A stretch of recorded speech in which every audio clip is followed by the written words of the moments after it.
శివాయ గురవే నమః. జ్ఞానక్షముడు ప్రేక్షకులందరికీ కూడా స్వాగతం.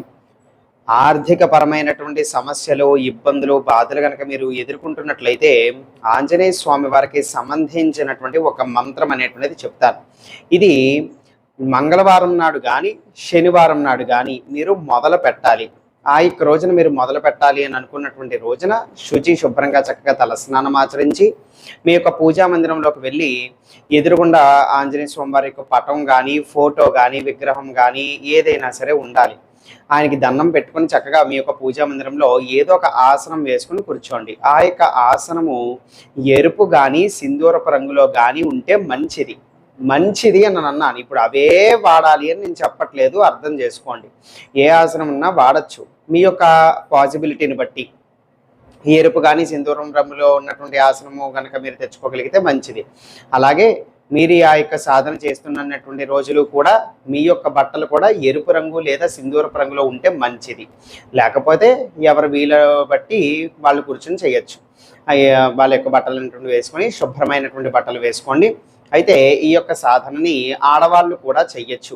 ఆడవాళ్ళు మాత్రమే మీకు నెలవారీ వచ్చేటటువంటి ఆటంకం ఏదైతే ఉంటుందో ఆ యొక్క ఆటంకంలో ఒక 4 రోజులు మినహాయించి మళ్ళీ 5వ రోజు నుంచి మీరు కొనసాగించవచ్చు. మీరు స్నానం పూర్తయిపోయిన తర్వాత నుంచి ఓన్లీ ఆడవాళ్ళకి మాత్రమే. మిగతా వాళ్ళు ఈ యొక్క సాధన ఏ రోజైతే మీరు మొదలు పెట్టారో మగ ఆడవాళ్ళు ఎవరైనా సరే ఇద్దరిలోని కూడా ఫలానా ఇన్ని రోజులు చేస్తాను అని చెప్పి మీరు సంకల్పించుకోవాలి. అని అంటే కనీసము వరస్సుగా అనమాట 11 రోజుల పాటు. అంటే మంగళవారం నాడు కానీ శనివారం నాడు కానీ మొదలుపెట్టి వరస్సుగా అక్కడి నుంచి 11 రోజులు చేస్తాను లేదా 21 రోజులు చేస్తాను, అలాగా అప్ టు 41 రోజుల పాటు చేస్తాను అని చెప్పి దీక్షగా మీరు సంకల్పించుకోవచ్చు. ఆ యొక్క ఎన్ని రోజులైతే మీరు సంకల్పించుకున్నారో ప్రతిరోజు కూడా ఒక 108 సార్లు ఆ యొక్క మంత్ర జపం అనేటువంటిది మీరు చేయవలసి ఉంటుంది. నేను చెప్పబోయేటువంటి మంత్రాన్ని రుద్రాక్షమాల జపంకు వాడండి. ఒకవేళ జపమాల లేకపోతే వేళ్లతో లెక్క పెట్టుకునైనా చేసుకోవచ్చు, పర్వాలేదు. అయితే ఎన్ని రోజులైతే మీరు చేసుకుంటాను అని చెప్పి ఆ యొక్క ఆంజనేయ స్వామి వారికి సంకల్పించుకున్నారో అన్ని రోజులు కూడా మాంసాహారం తినకూడదు, పిచ్చి సినిమాలు లాంటివి చూడకూడదు. అలాగే ఆపోజిట్ జెండరు ఇతరులు ఎవరితోని కూడా శారీరకంగా కలవటం అనేటువంటివి చెయ్యకూడదు. మద్యపానము ధూమపానము చెయ్యకూడదు. ఈ యొక్క నియమ నిష్టలు చక్కగా పాటించండి. నేల మీదన పడుకోండి. ఈ యొక్క ఎన్ని రోజులైతే మీరు సంకల్పించుకున్నారో అన్ని రోజులు కూడా ఈ విధమైనటువంటి నియమ నిష్టలన్నీ కూడా చక్కగా పాటిస్తూ మీరు సంకల్పించుకున్నటువంటి రోజులు కనుక మీరు చేసుకున్నట్లయితే విపరీతమైనటువంటి ధనాకర్షణ ఏర్పడుతుంది. మీరు అప్పులలో కూడుకుపోయి ఉన్నారు, ధనపరమైనటువంటి సమస్యలలో ఇబ్బందులు ఎదుర్కొంటూ ఉన్నారు. ఇప్పుడు మీకు చాలా అవసరము, డబ్బు అనేటువంటిది మీకు రావాలి.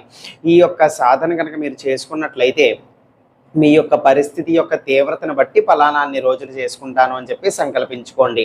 ఆ యొక్క రోజులు పూర్తయిపోయేసరికి తప్పకుండా ఆ యొక్క ఆంజనేయ స్వామి వారు మీ పట్ల అనుగ్రహం అనేటువంటిది చూపి మిమ్మల్ని ఆ యొక్క కష్టాల నుంచి బాధల నుంచి బయటకు లాగి మీకు కోరినటువంటి ఆ యొక్క ధనాన్ని అతను ప్రసాదిస్తాడు అవసరమైనంత.